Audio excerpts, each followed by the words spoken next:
BCS সহ ৩০টির বেশি বিভিন্ন সরকারি চাকরির নিয়োগ পরীক্ষার প্রশ্ন ফাঁসের ঘটনায় দেশজুড়ে রীতিমতো তোলপাড় চলছে। প্রশ্ন উঠেছে বাংলাদেশ সরকারি কর্ম কমিশন পিএসসির ভূমিকা নিয়েও। একের পর এক সামনে আসছে ঘটনায় জড়িত পিএসসির কর্মকর্তাদের বিপুল অবৈধ সম্পদের তথ্য। হয় কিভাবে আমি যখন দেখি তখন আমার হিসাব মিলে না। এখন আইসা ওই সৈয়দ আবেদ আলীর মাধ্যমে আমার কিছু হিসাব মিলতেছে। তাইলে এই চোরগুলা ওই বিভিন্ন ভাবে ছড়াই পড়ছে। শুনেন, যুদ্ধাপরাধী, মানবতা বিরোধী অপরাধীরা যে যে জায়গায় থাকে আমরা খুঁজে বের করি, এদেরকে দায়িত্ব দেই না। এদের সেই এই চোরগুলা কি কোনো অংশে কম? এরা সারা জীবন দেশটারে লুটতে খাবে। আরে এই আবেদ আলী তো চলে যাচ্ছে, আবেদ আলীর তো আর কোনো অসুবিধা নাই, যা বানানোর বানাই ফেলছে। আর এই যে আপনার ডাসার উপজেলা চেয়ারম্যান। আসসালামু আলাইকুম। দেশ এবং দেশের বাইরে থেকে যারা দেখছেন সবাইকে স্বাগত জানাচ্ছি। একবার প্রিয় দর্শক, আমরা সরাসরি চলে যাবো ভিডিও স্ক্রিনে। সেখানে আজকের ভিডিওর মূল অংশ দেখে আসবো। ভিডিওটি খুবই গুরুত্বপূর্ণ হবে, অবশ্যই ধৈর্য সহকারে পুরো ভিডিওটি দেখবেন, তাহলে বিস্তারিত বুঝতে পারবেন। ভিডিও শেষে গুরুত্বপূর্ণ আলোচনা করব। প্রিয় দর্শক, চলুন আমরা সরাসরি ভিডিও স্ক্রিনে চলে যাই এবং সেখানে বিস্তারিত দেখে আসি। বিসিএস সহ ৩০টির বেশি বিভিন্ন সরকারি চাকরির নিয়োগ পরীক্ষার প্রশ্ন ফাঁসের ঘটনায় দেশজুড়ে রীতিমতো তোলপাড় চলছে। প্রশ্ন উঠেছে বাংলাদেশ সরকারি কর্ম কমিশন পিএসসির ভূমিকা নিয়েও। একের পর এক সামনে আসছে ঘটনায় জড়িত পিএসসির কর্মকর্তাদের বিপুল অবৈধ সম্পদের তথ্য। এর মধ্যে গ্রেপ্তার হয়েছে প্রশ্ন ফাঁস চক্রের ১৭ সদস্য। আইনের আওতায় আসতে পারে প্রশ্ন কিনে নিয়োগ পাওয়া বেশ কয়েকজন বিসিএস কর্মকর্তাও। কে কে এই তালিকায় রয়েছেন জানাচ্ছেন সহকর্মী শাহাদাত রিফাত। সরকারি চাকরির নিয়োগ পরীক্ষার প্রশ্ন ফাঁস চক্রের সাথে জড়িত সৈয়দ আবেদ আলীর এমন বিলাসী জীবন দেখে কে ভাববে কর্মজীবনে তিনি ছিলেন একজন গাড়ি চালক? কতই বা বেতন পেতেন তিনি? নাকি আলাদিনের চেরাগ বা গুপ্তধন পেয়েছিলেন পিএসসির চেয়ারম্যানের সাবেক এই গাড়ি চালক? তবে আলাদিনের চেরাগ বা গুপ্তধন না পেলেও আবেদ আলী পেয়েছিলেন বাংলাদেশ সরকারি কর্ম কমিশন পিএসসির বেশ কয়েকজন ঊর্ধ্বতন কর্মকর্তার সান্নিধ্য, যারা সবাই মিলে গড়ে তুলেছেন সরকারি চাকরির নিয়োগ পরীক্ষার প্রশ্ন ফাঁস চক্র। মোটা অঙ্কের অর্থের বিনিময়ে তারা ফাঁস করতেন বিসিএস সহ বিভিন্ন সরকারি চাকরির নিয়োগ পরীক্ষার প্রশ্ন। সম্প্রতি গণমাধ্যমের অনুসন্ধানে উঠে আসে চক্রটির আদ্যপান্ত। প্রশ্ন ফাঁস করার পুরো প্রক্রিয়ায় জড়িত পিএসসির উপপরিচালক, সহকারী পরিচালক, অডিটর সহ একাধিক ঊর্ধ্বতন কর্মকর্তা। তথ্য প্রমাণ নিয়ে কথা বলতে গেলে তারা বাধ্য হন ক্যামেরার সামনে নিজেদের অপকর্ম স্বীকার করে নিতে। আপনি গাড়ি চালক হয়ে এত সম্পদের মালিক? গাড়ি না 15 বছর আগে, এখন আমি ব্যবসায়ী। প্রশ্ন ফাঁস করে কত টাকা কামিয়েছেন? প্রশ্ন ফাঁসে 2 টাকা কামাইছি, সব খরচ করছি আল্লাহর রাস্তায়। এদিকে দেশের লাখো তরুণের আস্থার জায়গা বাংলাদেশ সরকারি কর্ম কমিশন পিএসসির কর্মকর্তাদের এমন অপকর্মের সংবাদ প্রকাশের পর দেশজুড়ে তোলপাড় শুরু হয়। সাঁড়াশি অভিযানে নামে পুলিশের অপরাধ তদন্ত বিভাগ সিআইডি। সোমবার গ্রেফতার করা হয় চক্রটির ১৭ সদস্যকে। এরপরেই প্রশ্ন উঠে, অর্থের বিনিময়ে প্রশ্ন কিনে যারা নিয়োগ পেয়েছেন তাদের কি হবে, নাকি অধরাই থেকে যাবেন তারা? সিআইডির একটি বিশ্বস্ত সূত্রে জানা গেছে, প্রশ্ন ফাঁস চক্রের সাথে জড়িত পিএসসির কর্মকর্তাদের গ্রেপ্তারের পর বেশ কিছু চাঞ্চল্যকর তথ্য পেয়েছেন তারা। উঠে এসেছে নিয়োগ পরীক্ষার প্রশ্ন কিনে পরীক্ষা দেওয়া বেশ কয়েকজন প্রার্থীর নামও।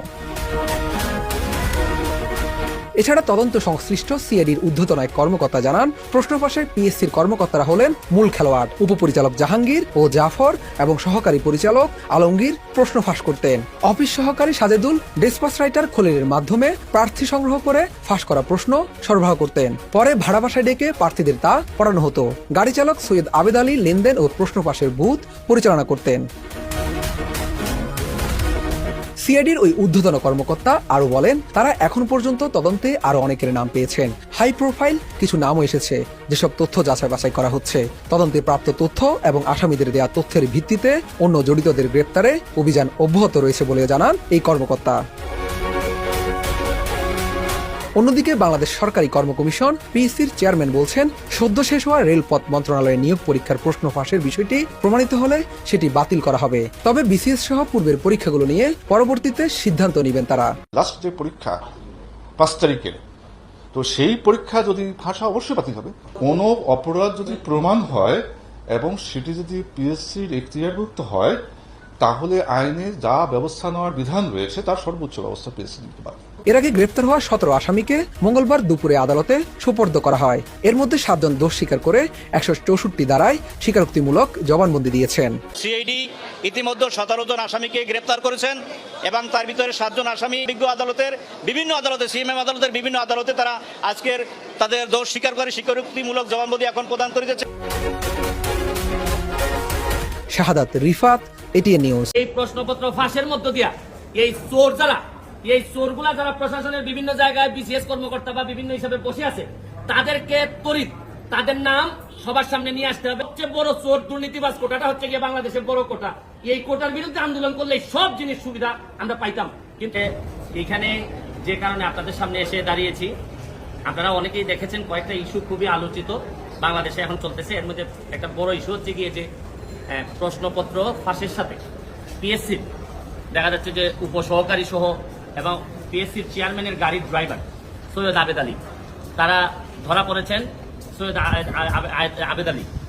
আবেদ আলী সাহেবের স্টেটমেন্ট আমি দেখলাম, দেখে উনি বলছেন যে এই প্রশ্নপত্র ফাঁসের যে টাকাটা ইনকাম করছেন এটা নাকি আল্লাহর রাস্তায় ব্যয় করছেন। মানে এর চেয়ে দুঃখজনক আর এর চেয়ে এরকম দেশ আমি পৃথিবীর কোথাও দেখি নাই যে 2 নম্বরের টাকা উনি সগৌরবে বলছেন যে এটা উনি আল্লাহর রাস্তায় খরচ করছেন। এটা আমরা হয়তো ফান হিসাবে নিচ্ছি, কিন্তু আজকে যে কারণে আসছি আমার কাছে মনে হয়েছে যদি একজন সংসদ সদস্য হিসাবে আমার বলার সুযোগ ছিল, যদি পার্লামেন্ট থাকতো। পার্লামেন্ট যেহেতু নাই, এটা আমার বলার সুযোগ আপাতত আমি পার্লামেন্টে পাচ্ছি না। পার্লামেন্ট যখন হবে তখন হয়তো আমি এটা বলতে পারবো। এখন আমি একজন ব্যারিস্টার হিসাবে আমার বিভিন্ন আইনগত ব্যবস্থা নেওয়ার সুযোগ আমার আছে। এখানে পিএসসির চেয়ারম্যান সাহেবের ড্রাইভার উনি প্রশ্নপত্র ফাঁসের সাথে জড়িত, এর মধ্যে উপসহকারীও আছেন। তো উনি ড্রাইভার থাকাকালীন সময়ে পিএসসির চেয়ারম্যান অনেকেই ছিলেন।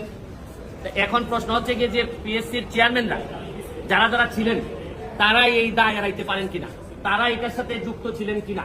এখন আমার ড্রাইভার আমার যদি ব্যবসাপাতি করে অথবা ড্রাইভারের মাধ্যমে ওনারা টাকা নিয়েছেন কিনা, এটা ভালোভাবে দেখতে হবে। কারণ ড্রাইভারে ধরার পর যদি এটা ধামাচাপা পড়ে যায়, আরে ড্রাইভার করছে, এটা বুঝেন না, হয় অনেক সময় এইগুলা বলে কিন্তু চাপা দেওয়ার একটা প্রক্রিয়া থাকতে পারে। এইটা আমার মনে হয়েছে যে এটা সরকারের দেখতে হবে।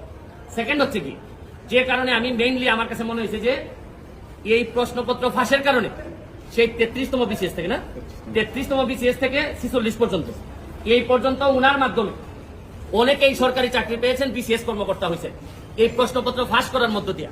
তাইলে উনি যেহেতু ধরা পড়েছেন, তাইলে এখন যারা তদন্ত করতেছেন তাদের মেইন কাজ হবে এই প্রশ্নপত্র ফাঁসের মধ্য দিয়া এই চোরগুলা যারা প্রশাসনের বিভিন্ন জায়গায় বিসিএস কর্মকর্তা বা বিভিন্ন হিসাবে বসে আছে, তাদেরকে ত্বরিত তাদের নাম সবার সামনে নিয়ে আসতে হবে এবং এদের বিরুদ্ধে ব্যবস্থা গ্রহণ করতে হবে। আমিও তো বলি মাঝে মধ্যে অনেক সরকারি কর্মকর্তা, ইভেন ডিসি ধরেন অনেক বড় বড় কর্মকর্তা, এদের কথাবার্তা আমার শুনলে মনে হয় যে আরে এত ইনকম্পিটেন্ট একটা লোক ডিসি হয় কিভাবে, একটা ইনকম্পিটেন্ট একটা লোক ইয়নো হয় কিভাবে। আমি যখন দেখি তখন আমার হিসাব মিলে না। এখন আইসা ওই সৈয়দ আবেদ আলীর মাধ্যমে আমার কিছু হিসাব মিলতেছে। তাইলে এই চোরগুলা ওই বিভিন্ন ভাবে ছড়াই পড়ছে। শুনেন, যুদ্ধাপরাধী, মানবতা বিরোধী অপরাধীরা যে যে জায়গায় থাকে আমরা খুঁজে বের করি, এদেরকে দায়িত্ব দিই না। এদের সেই এই চোরগুলা কি কোনো অংশে কম? এরা সারা জীবন দেশটারে লুটতে খাবে। আরে এই আবেদ আলী তো চলে যাচ্ছে, আবেদ আলীর তো আর কোনো অসুবিধা নাই, যা বানানোর বানাই ফেলছে। আর এই যে আপনার ডাসার উপজেলা চেয়ারম্যান প্রার্থী হয়েছিল, আল্লাহ বাঁচাইছে ডাসার মানুষের, যে এই যে মাদারীপুর না, এটা হ্যাঁ এই কালকিনি না তো আবার কালকিনির পাশে, কালকিনিও তো বিখ্যাত বিভিন্ন কারণে। এই ডাসার উপজেলার মানুষ বাচ্চা যে তারা মানে পাস করে না সে নির্বাচন করতে চাচ্ছিল, নির্বাচন হয় নাই। নির্বাচন হয় নাই।